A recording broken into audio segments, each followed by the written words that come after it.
confident that you can get 4,000 watch hours on your channel way easier and faster than what you've been doing, but I know so many people are struggling with this, so let me just show you how simple it actually is. Here's why I know this is going to work for you without fail. Take a look at this. YouTube dominates US TV viewership, beating out Netflix. Reading out a little bit further, YouTube accounted for 9.7% of all TV viewership in the United States, beating out Netflix, who used to have the largest share at 7.6%. Guys, I can't even tell you how crazy that is, that we as YouTubers, people creating our own content in our houses, in our studios, we are beating out traditional media like Netflix. That's the first reason why I know this is gonna work for you. And the second thing comes from VidSummit 2024. We were listening to a talk by the CEO of Spotter and Todd. This is Todd, the head algorithm dude at YouTube. He knows his stuff.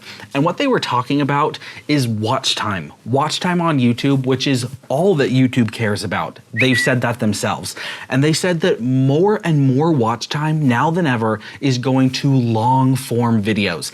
Now, we're not just talking like 8 to 10 minute videos. We're talking about like 20-minute plus, hour-long plus videos, very, very long types of content. Now, at face value, you might go, okay, Nathan, kind of cool. Long-form videos, they're in right now. TV viewership, cool. More people to see my face blown up way bigger than it ever should be seen. Cool. But if you dig into it just a little bit deeper, what you realize is that people who are watching long form content, the longer form content, treat the content differently. They are watching differently than the average YouTube viewer.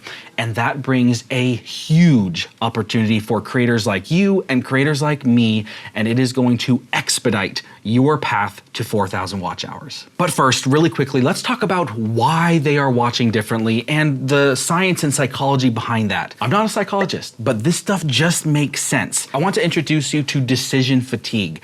Basically, when somebody watches this long form content, especially up on a TV, what they are doing is they are minimizing the number of decisions they have to make. Long form content allows people to make fewer and fewer decisions. And in the day and age where the average human being is making over 35,000 decisions every single day, we are tired of making decisions. And for things like this, when we are watching entertainment, when we are learning, we want fewer decisions. Guys, I can't tell you how exciting this is for creators, because not only have we been seeing this work in other people's channels, but we have actually implemented this ourselves, and it makes getting 4,000 watch hours so much easier. The funny thing is, this decision fatigue also leads people to watch very, very short form content, but that's a whole different discussion for another day. We might have to make a video on that. Now that you understand why long form videos are working very well on YouTube, I want to introduce to you 3 of these long form strategies that will not only get your content watched, but will also catapult you to the 4,000 watch hour goal. The first strategy is for you to stitch videos together. Now you might be thinking, oh wait, do I take videos that I already have in my library? Do I make brand new videos and do a series? Yes, you do both of those things. Those are sort of the 2 pieces or parts to this strategy.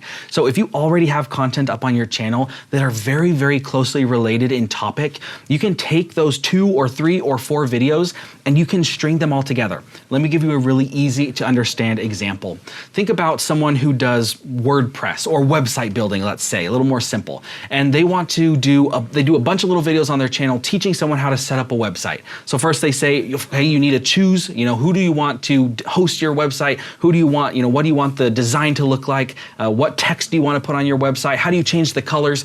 They might make an individual video for every single one of those things, but those videos would go incredibly well together in one super long video.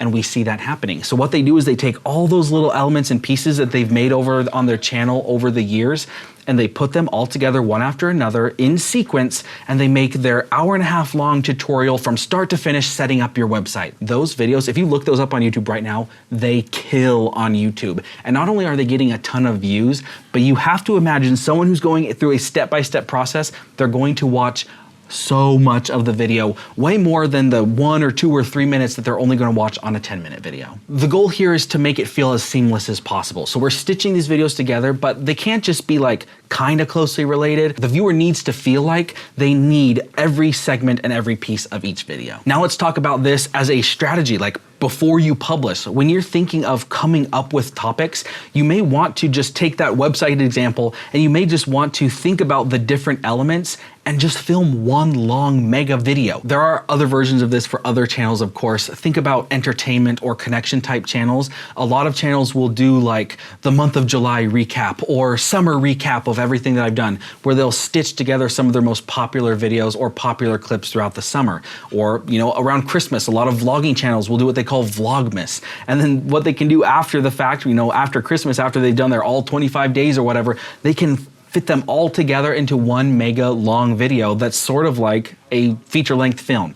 It works over and over again. Just make sure that the content fits. One slightly less effective way to do this, but very easy to implement. So like if you just have a couple minutes to do this, put your content into playlists that really make sense. Again, going back to the decision fatigue, remember we talked about that. You want to help people make as few decisions as possible. And by making long videos, you do that. So if you put your content into playlists, you are also helping the viewer have to make fewer decisions. So again, thinking back to that website example, because it's such a clean, easy example to use. If you don't want to stitch all of your content together, simply put all of those videos into a playlist so that they just play one after another. Or if you have a vlog channel or ASMR or whatever, put all of these pieces of content that are related into a single playlist so that they just play one after another, so someone can choose your playlist instead of picking an individual piece of content. It works amazingly. All right, I alluded to this next one a little bit earlier, but it's just planning longer videos. Videos that are going to be like 20 minutes plus. And I know that that can feel a little bit uncomfortable because that's a lot of content. You know, that's a lot of entertainment or a lot of education or a lot of ASMR or a lot of planning or crafting or whatever it is you do. It's very difficult to get that much value packed into 20 minutes because as a creator, we know that we have to retain people's attention. We can't just throw garbage out there and make it long and expect people to watch. But here's the thing, when you're making a video that is 20 plus minutes, not that you can get away with it being lower quality. I never want to advocate for lower quality content, but remember, people are viewing your content differently. They're watching it more as an episode where they may be sitting on the couch watching your video on the TV, or even if they're on their phone, they're sitting down and expecting to spend like an episode's amount worth of time watching your content. So if you have a 30-minute video, it's very likely that they could start, watch for 5 or 10 minutes, pause it, and they might just come back to it. I was just talking to Ricky, and he said that he does that all the time where he'll get like 5 or 7 minutes into a video. If he runs out of time, he'll just pause it and then come back to it. That's the type of content that we're talking about here. So even if you feel like you can't power pack 20 or 30 minutes of mega great content into your video, it's okay if you like make it a little bit more casual, because those people who are in that mindset to view longer videos, they are more likely to stick around. Some of them won't. Some of them may only watch for 2, 3, 4 minutes. But again, those people were only ever going to watch that long anyway. We want to optimize now for the people who were going to stay to the end of the video no matter what. They are the ones who are going to expedite your watch time growth for you. A couple examples that are really awesome here. Let's talk about Mark Rober, one of the greatest YouTubers of all time.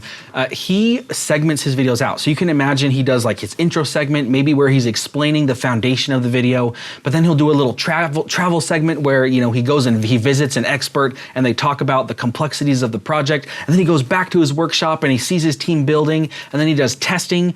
You get the idea. These videos could be all shoved into 10 minutes, but he's stretching them out and giving you more context and more story. And he's just wrapping you in like an episode of a TV show. There's a reason we're beating Netflix, guys. It's because people are watching content the same way that they watch this traditional media. Let's talk about another channel that I watch. It's called C-Boys TV. These guys build really cool cars, motorcycles, kind of crazy things, but these builds often take them multiple weeks, maybe even months. So what they used to do on their channel that often had 8 to 10 to 12-minute videos, they would just look at whatever project was finished that week, and they would shove the whole build process and the fun engagement process all into one single 10-minute video. But they asked their audience if they wanted to see longer videos. The audience said yes, and so now what they're doing is they might be running 3 or 4 build projects at a time. So every week when a video publishes, they publish and they talk about the project that finished the week of the publish, but then they also give updates on the projects that aren't quite yet finished, but they're in progress. And so that allows the videos to be stretched out. So now rather than shoving a whole build into one 10-minute video, they get the value of the build over maybe 3 or 4 or 5 videos or 3 or 4 or 5 weeks. That's stuff that they were probably filming anyway that just originally got cut. But now they get to use that content because their audience is sitting down for 30 or 40 minutes to watch these long episodes. It's so cool. I love this method so much. And honestly, it's one of the best out there for gaining a lot of watch time. The last long form strategy here are live streams. Typically, people think of live streams as a whole different ball game, but from a watch time perspective, they pack value. It's amazing how long people are willing to watch live with you because there's an engagement element. They get to comment, they can discuss, they feel like they're live with you. There's this connection that is just not there typically on a video that's pre-recorded. Now, a couple things. You have to leave the live up in order for the watch time to count for you toward the 4,000 watch hours. If you do the live and then you private it or you never put it up, that watch time actually won't count for you. So you have to leave the lives up. So you want there to be enough value in these lives that you can leave them up and you can feel proud about having them up on your channel. Something that Ricky told me he does that I think is genius is he goes through after the live is over and he timestamps the different pieces. Now you might think, well, isn't that just gonna make people skip around to different sections that they want to see? And the answer is yes, it will make them skip around to the places that they want to see on your video. But just think, if you have an hour-long live and there's 4 5-minute segments that they want to see, that is 20 minutes of watch time. Go to your channel and tell me what your average view duration is on your channel. I'll bet you it's not 20 minutes. And so that's what makes this strategy super, super cool, is you get a longer form piece of content, but then people will watch longer, even if it is skipping around and finding the nuggets that they want. The other really cool thing that I love about lives is that a regular video takes so much time and effort to plan, and it can be really overwhelming to try and increase your publishing schedule. Getting more watch hours by increasing your publishing schedule is a very valid way to do it, but it's hard. Whereas a live, if you put in 20 to 30, maybe 40 minutes of planning, you can go live and pack that live full of value, go through, timestamp it afterwards, leave it up, and then just watch the watch hours roll in. This is something that we love to do. It's a great strategy. Now, this long form strategy is one of my favorite strategies to help people get to 4,000 watch hours, but it all sort of falls apart if you don't understand what we talk about in this video here. So go check this video out so you can implement this strategy as impactfully as possible. Get those watch hours. See you, channel makers.